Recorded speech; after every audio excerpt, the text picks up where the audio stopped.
feliz dia do livro para ti.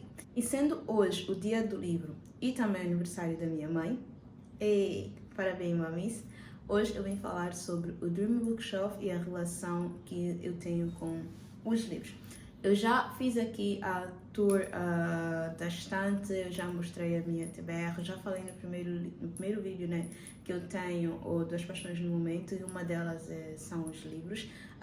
Uma paixão que, se for para contar a história, não existe um momento específico onde eu comecei a gostar dos livros. Eles sempre fizeram parte do meu dia a dia. Não eram a minha paixão na altura, mas sempre fizeram parte do meu dia a dia e a minha relação com eles sempre foi muito boa. A única particularidade aqui é que muito antes de eu chegar aos livros de ficção, o meu amor pelos livros de ficção que eu tenho agora, que meu amor e também a minha missão aqui, eu sempre fui aficionada por leitura e sempre leitura no lado meio que científico das coisas. Eu sou uma pessoa muito prática que gosta muito de fazer as coisas com as minhas próprias mãos, então sempre fui atrás de artigos e livros e tipo de leituras que me permitissem pôr sempre a mão na massa. E muito antes de eu começar aqui com as redes sociais, de começar a mostrar a minha cara, eu passei muito tempo só a estudar como funcionam essas redes e como é que eu também podia intervir e pôr a mão na massa. Particularmente eu gosto de aparecer, sei que não tenho vergonha, estou a gostar da ideia de passar a partilhar aquilo que eu sei sobre as coisas, então esta é uma das coisas que me traz até aqui. O Dream Bookshelf particularmente nasceu no momento em que eu queria realmente começar a aparecer mais nas redes sociais e começar a fazer alguma coisa, e aí eu fiz uma pequena pesquisa de campo com o meu pequeno círculo, né, de amigos, e a pergunta na altura foi: se eu tivesse que falar sobre alguma coisa, sobre algum tema na internet, o que é que seria? As opções na altura eram música, comida, cabelo, que é o que eu tinha, e também livros. E a resposta maioritária foi livros. Eu disse, ok, interessante, então vou começar por isso. Depois de vários cursos, vários estudos e já tendo o meu perfil nas redes sociais, especificamente o Insta e o Facebook, eu resolvi então abrir o meu perfil e começar a falar sobre livros. Só que na altura eu me deparei que eu não tinha quase livro nenhum na estante, apesar de eu já ler há algum tempo. Eu vou chegar lá. Eu não tinha quase nenhum livro na estante.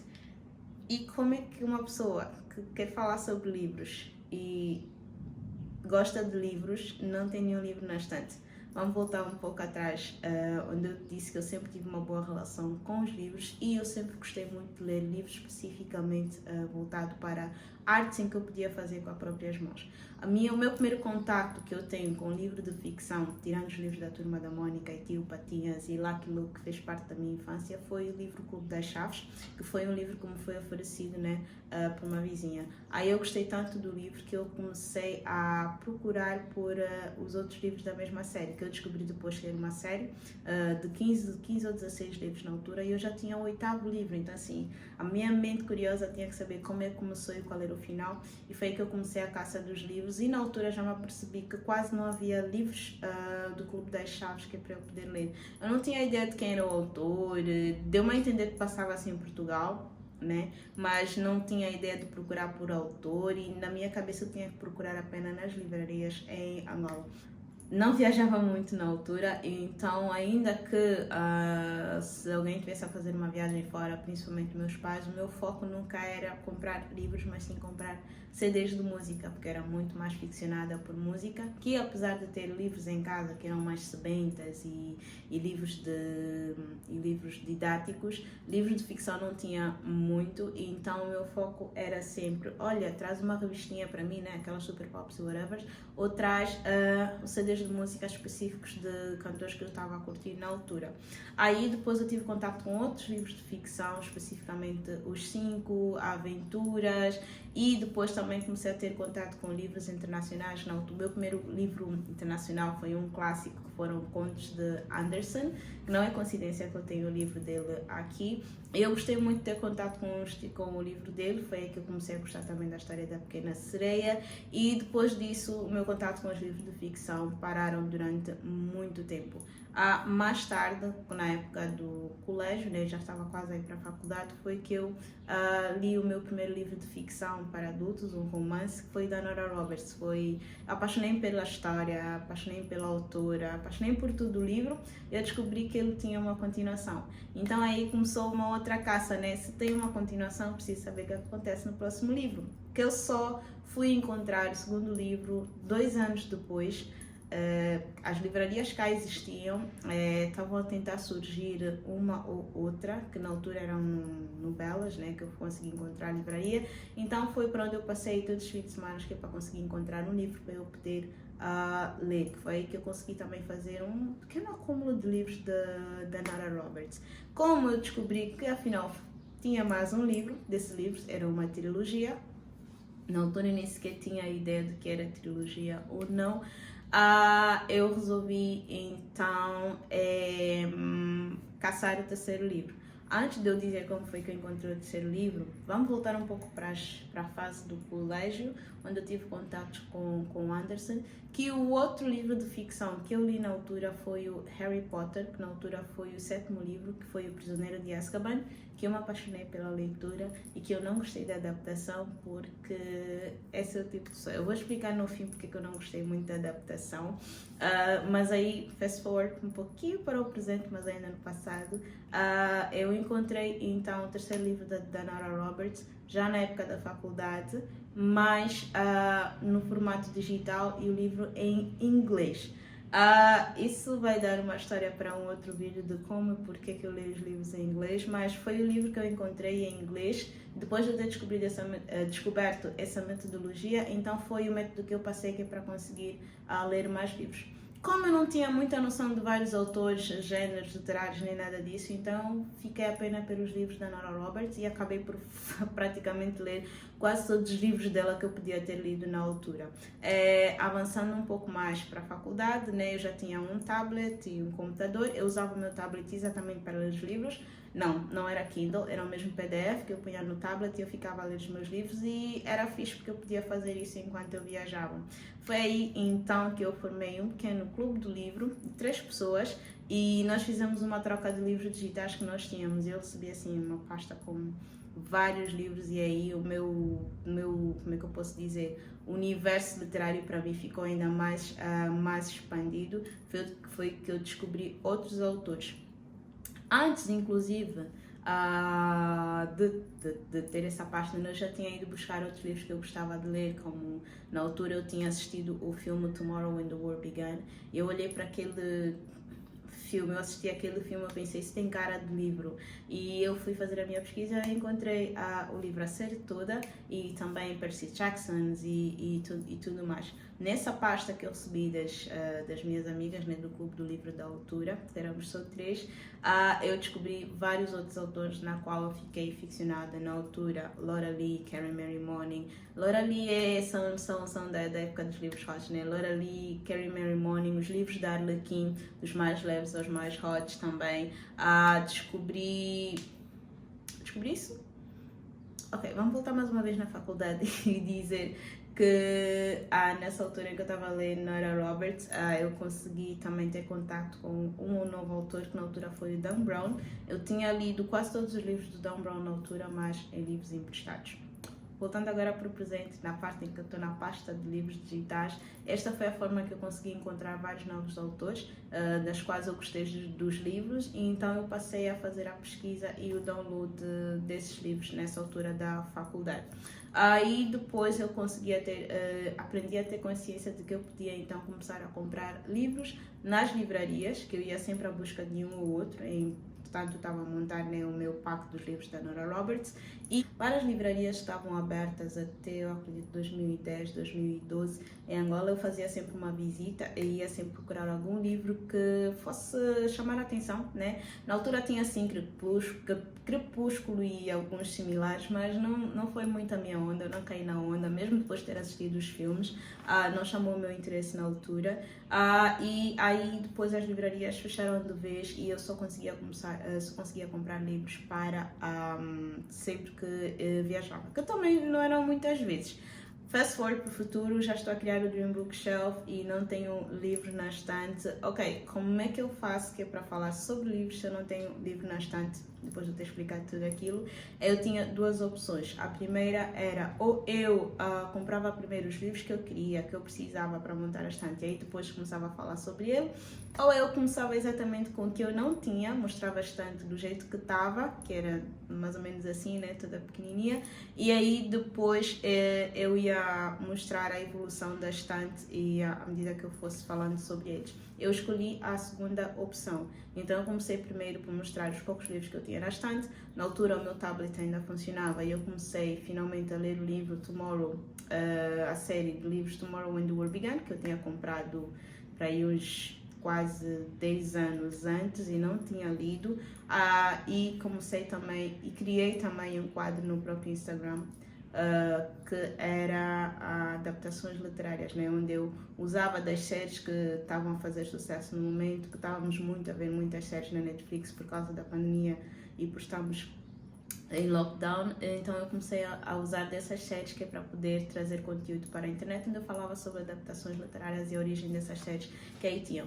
E enquanto isso, eu também aproveitei na altura para criar o blog, que a minha meta sempre foi ter um blog onde eu escrevia, não necessariamente o Insta, onde eu falava e aparecia. Então eu criei o blog e nele eu comecei a falar primeiro sobre impressões literárias, né? Os livros que eu tinha lido, o que eu achei deles, e assim foi. Então, enquanto eu falava sobre adaptações literárias no Instagram, tirava algumas fotografias básicas, assim mesmo bem amadora, dos livros que eu tinha na estante, e também falava sobre impressões literárias ocasionalmente no blog, eu estava a fazer a curadoria dos livros. Eu encontrei então a livraria virtual, que chama-se Livraria Virtual mesmo, onde eu resolvi fazer o experimento da compra de livros. Eu tive como a prioridade na altura alguns dos livros que eu tinha falado nesses quadros que eu criei no Instagram e também dos meus livros favoritos na altura, a Lisa, a Nora, tinha também a Joanne Harris, que eu andava à procura dos livros dela durante muitos anos, e depois o Jurassic Park, na altura era um dos meus livros favoritos, que eu tinha acabado de descobrir que afinal foi uma adaptação literária. Aí depois de eu ter conseguido os livros, foi que eu me apercebi que a ideia do projeto, né, da criação das Estantes dos Sonhos, tinha que ser um projeto completamente independente. Ele tinha que ter vida própria, apesar de ser gerido por mim. Então foi aí que eu resolvi, em outubro de 2020, criar o perfil do Instagram para o Dream Bookshelf, e todos os outros projetos que fossem relacionados ao Dream Bookshelf teriam a sua plataforma própria, Insta e também o blog, e foi assim que eu fui então desenvolvendo todos os conteúdos no que toca aos livros. Particularidade de missão do Dream Bookshelf. Na altura eu criei como uma chamada de atenção, o foco na altura era fazer a chamada de atenção, e ainda é fazer essa chamada de atenção às livrarias que cá existem, principalmente as físicas, que é para aumentarem o seu repertório de ofertas no que toca a livros de ficção. Eu gosto de ler vários outros livros por motivos específicos, mas eu também gosto muito de ler por lazer. Eu, literalmente, esse tipo de leitura para mim é por lazer. É um hobby para mim, mas é um hobby que tem que ser tratado com carinho. Então, sim, as livrarias têm que aumentar o repertório e eu tenho que ter a liberdade de poder escolher qual livro de ficção eu vou ler, seja nacional, internacional, ou dependente do tipo de autor, e esse é um dos motivos pela qual eu comecei por criar o Dream Bookshelf na altura. A segunda é exatamente que é para poder ter essa oportunidade de explorar os livros, tal como eu fazia com a música quando eu era muito mais jovem. Eu ainda faço, mas agora eu também transportei isso para os livros. Então hoje o Dream Bookshelf é uma plataforma que me permite ter acesso às mais diferentes culturas a nível mundial com os livros, e eu gosto muito disso. Um exemplo disso é temos aqui hoje os livros de Arabian Nights, Christian Andersen. Temos aqui um livro sobre mitos e lendas africanas, as mais belas fábulas africanas. Temos aqui contos, mitologia grega contada por Ovídio. Então eu uso também a plataforma Dream Bookshelf, que é para poder fazer essa exploração em termos de cultura. Uma das minhas condições quando eu criei o Dream Bookshelf era sair daquilo que era a minha tendência literária, ou seja, sair daquilo que era só Nora Roberts, Lisa Kleypas, Madeline Hunter, tudo que era apenas autores que eu conhecia, e permitir-me explorar mais variados tipos de livros que existiam no mercado. Foi aí que eu comecei então a aprender mais sobre tudo o que acontece no universo literário. Os termos que usamos hoje, que eu uso como se soubesse há muito tempo, TBRs, book talks, ressacas TBRs, ressacas literárias, os termos que se usa hoje, né, slow burn, o que se usa nos romances, inclusive, friends to lovers, whatever, tudo isso eu fui aprendendo à medida que eu fui, que eu estou a aprender agora, na medida que eu vou gerindo o Dream Bookshelf e criando conteúdo para o Dream Bookshelf, e eu venho trazendo conteúdo nesse sentido. Eu tenho amado, eu tenho descoberto mais sobre editoras, coleções de edições de colecionadores também, os mais vários géneros literários, e à medida que eu vou criando a estante, eu vou também dando a oportunidade de criar subgéneros e categorias dentro da estante. Ela não começou assim, ela era mesmo bem pequenininha, e durante muito tempo no Instagram, nos últimos 2 anos, eu fui mostrando como ela foi evoluindo até chegar aqui onde eu estou hoje. Então, com essa condição de sair daquilo que é a minha tendência literária, sem perder o gosto por elas, eu acabei por descobrir outros géneros que eu também gosto. Eu, por exemplo, caí no género do meio do terror, do gótico, de uma fantasia um pouco mais dark, não dark romance como nós conhecemos, mas dark, assim, nesse tipo de fantasia um pouco mais dark. Eu apaixonei-me pela literatura clássica, mais de ficção científica ou distópica, daqui, esse é um exemplo, né? Então, eu tenho adorado isso no que toca ao Dream Bookshelf. E por que ela está nesse momento em multiplataforma? Porque cada plataforma tem uma função bem específica, né? O Instagram e o YouTube hoje são os que têm tipo mais alcance, mas tirando essa parte, são algumas plataformas que permitem criar conteúdo num formato específico. Eu gosto muito de escrever, eu quero muito dedicar-me também à escrita neste sentido, né, de partilha de conhecimento, daí eu ter focado no princípio no blog. O Instagram é algo mais instantâneo, como a própria plataforma diz, então permite-me de forma instantânea mostrar que livro eu estou a ler, como é que está a correr a leitura, partilhar assim pensamentos rápidos sobre o momento literário que eu estou a viver. E aqui no YouTube eu vim para poder mostrar com um pouco mais de calma, com um pouco mais de tranquilidade, e falar ainda com mais tranquilidade sobre como está a correr esse processo todo dos livros, né? Qual é a leitura do momento, o que eu estou achando da leitura, fazer vlogs de leituras e principalmente poder mostrar os bastidores, que é uma das partes de criação de conteúdo que eu mais gosto, né? A parte de pôr a mão na massa, uma das coisas que eu mais gosto. Então eu vim para o YouTube que é para poder mostrar também esse outro lado do Dream Bookshelf e para onde é que nós estamos a evoluir, se eu estou a conseguir alcançar a meta ou não, que pessoas é que eu estou a atingir, que resultados é que eu estou a conseguir obter com o projeto do Dream Bookshelf. E como é que isso afeta a minha relação com os livros? Eu acho que estou a ser um pouco redundante aqui, é que eu estou a amar, que está a trazer mais próximo dos livros, do universo literário, é a parte front-end, né, que é a parte dos livros que são tendência, quais são os autores do momento, quais são as plataformas do momento em termos de leitura, e também a parte do backstage, né, tipo, mais uma vez a questão das editoras, dos formatos dos livros, onde é que se vende, onde é que se compra, como é que funciona esse processo todo de lançamento, criação dos próprios livros, e isso acaba por impactar também a parte do conteúdo em termos de backstage. E o Dream Bookshelf acabou por se tornar um universo próprio para mim nesse caso, por causa disso. E faz todo sentido agora ele ser uma plataforma independente, que no momento ainda é gerida por mim. Eu espero no futuro ter mais outras pessoas também a trabalharem para o Dream Bookshelf e levarem conteúdos do Dream Bookshelf para o mundo. E essa no fim vai ser a missão do Dream Bookshelf. Isso foi um pouco do que eu podia trazer aqui sobre o Dream Bookshelf, o que é que eu estou a fazer no YouTube, como é que ele começou, como é que eu faço para ler os meus livros. Eu espero nos próximos vídeos, quando eu começar a fazer os vlogs de leitura, poder falar mais sobre como funciona a minha rotina literária, como é que eu faço para ler os livros, para captar as histórias, para poder falar sobre eles e fazer as impressões. Tudo isso eu vou falando nos próximos vídeos com mais calma. Esse é provavelmente o quinto ou sexto livro ainda do canal, então ainda assim tem muita coisa ainda para contar, e espero que fiques por aqui. Não esquece de seguir-me também nas outras plataformas para ver as impressões literárias e o que está a colar aqui em termos de backstage, de leituras também rápidas no Instagram. E eu vejo-te no próximo vídeo. Mais uma vez, um feliz dia de livro para ti. Por hoje é tudo. Até já!